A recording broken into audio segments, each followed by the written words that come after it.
Good morning, everybody, and welcome to another episode of Wednesday Walk and Talk. So as you can see, this is a little bit different setting. I am inside and I am not walking, and there is a good reason for that. So this past week, there was a pretty big forest fire near us, and it is all's good.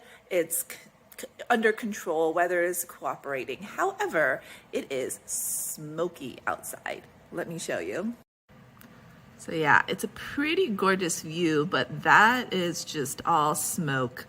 So when we open the door to go out, it just is like you're walking into an ashtray, basically, or a campfire. Literally, it smells like campfire outside. It's not the worst smell, but it's definitely not something you want to be walking around in and breathing heavy in, especially with a baby. So here we are. And this is a really good segue into the topic for this week, and that is imperfect action and what that is and how taking imperfect action can still deliver really, really great results. So what I mean by imperfect action is, in my head with this Wednesday Walk and Talk, I was like, maybe I should just skip this week because I can't go outside. It's no longer walking and talking. It's just me talking, which is kind of boring. But it's still, my goal is to give you guys really good, actionable advice and things that you can do to help you along your chronic pain journey. So me walking is not really that important. It's just one of those things that kind of helps me think about things a little bit better and helps me, it's just a fun way to present that information. But I can still present that information standing inside in my living room while it is really, really smoky outside. So that is what I'm doing today. So what I see this show up in my clients as is, I have a lot of people who ask questions like, how do I start an exercise program? And more specifically, how do I start an exercise program when I'm in chronic pain and any exercise seems to really, really bother me?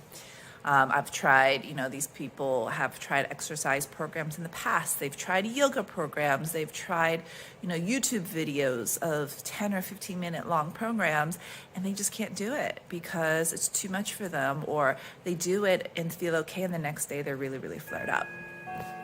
And one of the most common things that I find that people do is that they are trying to make the perfect exercise program from the get-go. What I mean by that is this. So let's say you are doing a YouTube video and you pick a video that says easy stretching for beginners, and that video is 10 minutes long, okay?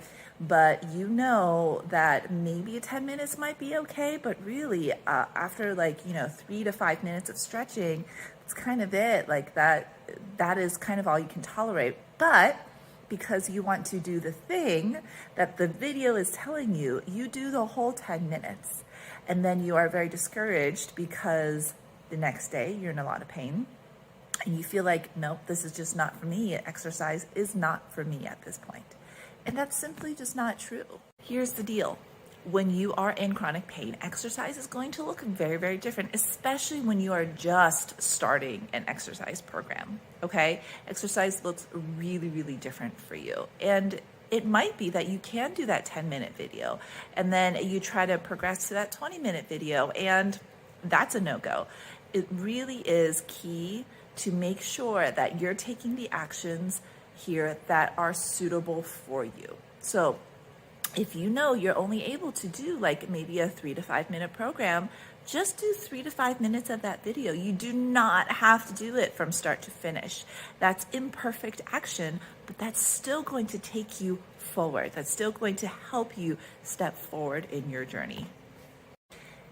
And that in itself can be a goal for you, like a short-term goal to help if you find a program that is like a video that you really, really want to do. Let's say you really like dancing and Zumba is a big thing that you've been wanting to get into and you can't make it through a whole class.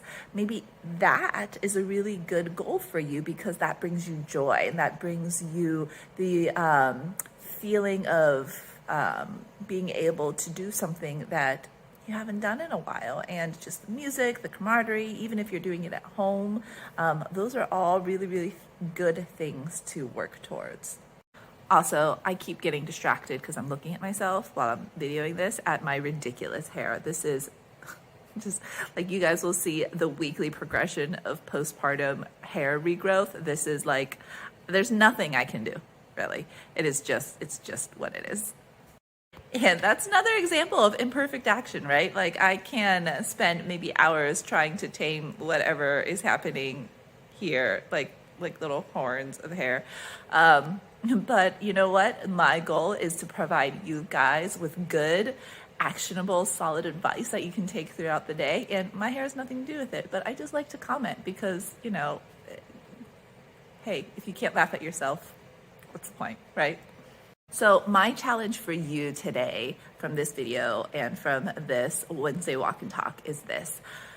I want you to think of one thing that you've been striving towards, whether that's a goal or whether that's something that is an event coming up in the future that you'd like to do, maybe like a vacation or something, and you've been holding yourself back from taking action because you feel like you can't do the action step that you think you need to do, so that you're just not doing it at all. And so the first step is figuring out what goal or event or whatever that you'd like to work towards. Step 2 is figuring out the smallest action you can take that feels comfortable for you towards that step. So let's say if you wanted to start a walking program, the first action that you might want to do is make sure you have a good, comfortable pair of walking shoes. That's it. And then next week, I want you to take another step towards that, okay? Or maybe tomorrow. It really just depends on what you feel like how fast you want to take this. So let's say tomorrow you have a good, comfortable pair of walking shoes. You know you have that in your closet. Bust it out. Maybe you wear it around the house a little bit if you're okay wearing shoes in the house, just to get your feet comfortable with that.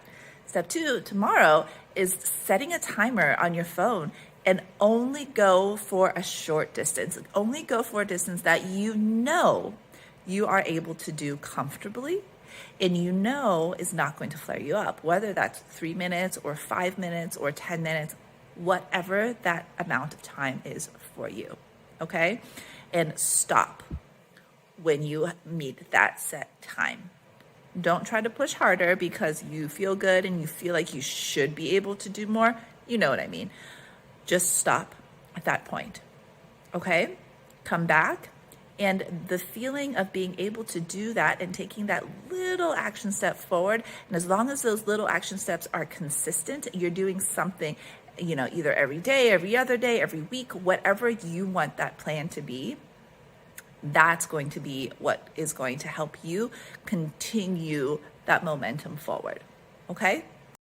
So, to recap, the challenge is make a goal, and 2, start with a tiny little action step, and start building on that. I'd love to hear from you guys. I want to know what your goals are and what your little tiny action step is, and that imperfect action. I love hearing from you guys, so please feel free to DM me or just shoot me a comment in the sections below. Cool. All right, have a fantastic week, everybody, and hopefully next week we will be back at our normal Wednesday Walk and Talk outside, because I kind of miss that a little bit, and Opal does too, so hopefully the smoke will clear up and we'll be back at it. All right, have a good one. Bye.